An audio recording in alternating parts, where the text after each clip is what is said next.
Next financial collapse. 95% of people will be wiped out. The other 5% already know this list. And the survivors are those who can smell how fragile it is, even before hearing that first cracking sound. The most chilling, most disturbing aspect is that collapse is not just an event of ancient or distant lands. Collapse is happening right now, even in our own time. Between 2019 and 2021 in Lebanon, banks did something most people still call unthinkable. They closed their doors. They told the people, "We cannot give you your money." Citizens woke up one morning to find their bank accounts frozen. They witnessed the value of their national currency, the Lebanese pound, melting away. The Lebanese pound lost over 90% of its value. Lifetimes of work and savings turned instantly into pocket money, into pieces of paper. People formed queues in front of banks, begged, cried to access their own money. The bank's response: "We have no money, and neither do you." The system has collapsed. It wasn't just small savers.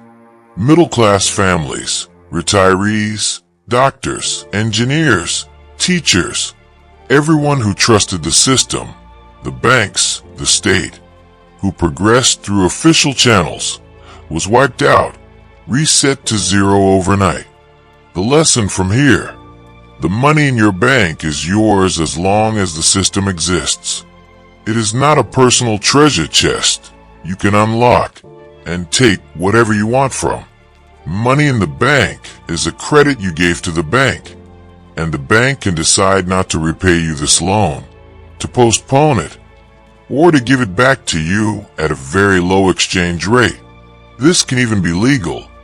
Those who weathered this situation with the least damage were those who had diversified their money, owned real assets like gold or property, or kept their cash outside the banking system in a place they trusted. Everyone else was trapped in a huge financial prison. If you think these are just things that happen to others, in 2008, Americans watched as the banks that caused the crisis were bailed out by the government, while foreclosures came to their own homes and their retirement accounts melted away. During the 2020 pandemic, trillions of dollars, euros were printed worldwide to keep the economy afloat. This caused asset prices like stocks and housing to inflate to record levels for the wealthy, while ordinary people's wages remained the same or declined, causing their purchasing power to fall. And in 2023, some regional banks in America, like Silicon Valley Bank, collapsed because depositors lost confidence. This once again reminded us all that the too big to fail safety is a fairy tale we tell ourselves until the doors close and the ATMs stop giving out money. So, what do historical cycles teach us? It's not just about being afraid, it's about taking action. History tells us that collapse is not a matter of if, but when. So, how do you protect yourself? What history shows us is that there is no single magic answer, no one universal formula. Conditions change, threats diversify. What protected people in Byzantium was gold whose purity wasn't compromised. What protected after the Black Death was having cash on hand to buy abandoned valuable lands, properties. What protected in Florence was breaking blind trust in too big to fail bankers and diversifying risk. What protected in the American Confederacy was tangible goods, tradable commodities, gold and silver. What protected in France was food and property. What protected in the Asian crisis was saving in foreign currency. What protected in Lebanon was getting money out before restrictions were imposed and freeing oneself from absolute dependence on the banking system. As you can see, conditions change, but the main theme, like a golden thread, runs through all these stories and never changes. Survival comes from foreseeing what carries real, lasting value when illusions collapse, when the storm hits, and positioning yourself accordingly. And here is the biggest paradox that should wake you up, the most shocking truth. Collapse is both a tragedy and an opportunity.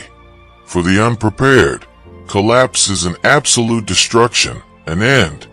However, for those with resilience, with liquidity, cash, who possess land, housing, gold, maybe Bitcoin, the moment of collapse is the moment to snap up wealth that others are panic selling at prices far, far below the old price, at fire sale prices, multiplying one's fortune. After the Black Death, because labor was scarce, surviving peasants and workers were able to become landowners, gain social status. After the 2008 mortgage crisis, those who bought the houses that were being foreclosed on by the banks at bargain prices made enormous profits today. History shows that protection is not just about playing defense and retreating to minimize damage. It is also about positioning yourself correctly to see the opportunities born in historical moments of crisis, to evaluate them with a cool head. This may be ethically debatable, but historically, this is how it is. However, wealth is not just what you have. That would be a very incomplete perspective. Wealth is also, and perhaps more importantly, what you can do. The survivors of history were not only those who owned gold or property. They were people who could create value, produce something, even when others couldn't produce, couldn't find solutions. The baker who could still produce and sell bread in famine, chaos, in environments where inflation ran rampant, and received gold or goods in return. The farmer who could feed a community, a neighborhood. The merchant who could transport goods from one place to another, perhaps on the black market, even when borders were closed, when there were security problems. These people didn't just survive collapses, crises.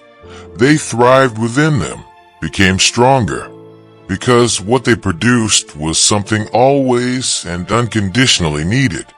In every crisis, money may lose its meaning, but production, skill, service never lose their meaning. People still need to eat, shelter, heal, communicate, build something, learn. Those who have the ability, the knowledge to meet these basic, universal needs are never poor, helpless for long. They always find a source of income, a way to survive.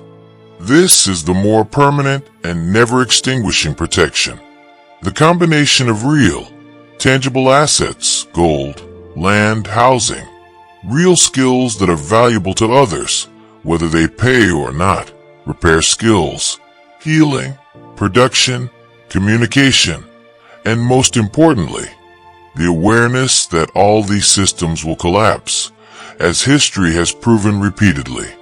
In conclusion, every crisis, every collapse is inevitably a transfer, a conveyance, from the trusting, unprepared individuals to the skeptical, prepared, active few, from paper promises to concrete, tangible values, from those who only consume and accumulate to those who produce, build, and adapt. History has shown us this merciless but unchanging pattern again and again, with different stages and costumes. Therefore, with so much evidence, the main question is not, will everything collapse or not? History shows us that everything one day, inevitably, collapses. The main and most important question each of us must ask ourselves is this: will you be one of the many left holding only empty promises, devalued pieces of paper, and regret? Or will you be one of the few holding something real, tangible, assets, skills, knowledge, that retains and grows its value under any condition, any storm? History may not repeat itself exactly, word for word, but if you do not learn from it, if you ignore its warnings, if you believe the "this time is different" fallacy, it will not hesitate to crush you just as mercilessly as it did the previous ones. If what I've told you has given you a new perspective on your life and financial decisions, more than just video content, don't forget to subscribe to this channel and turn on the notification bell, because in the dusty pages of history lie all the answers, all the lessons needed to understand today and build tomorrow. I am just trying to show you where to find them, how to read them. Don't forget to write what you think about this topic in the comments. Your ideas are very valuable too. See you soon. Take care. If this changed how you see money, subscribe. We're just getting started.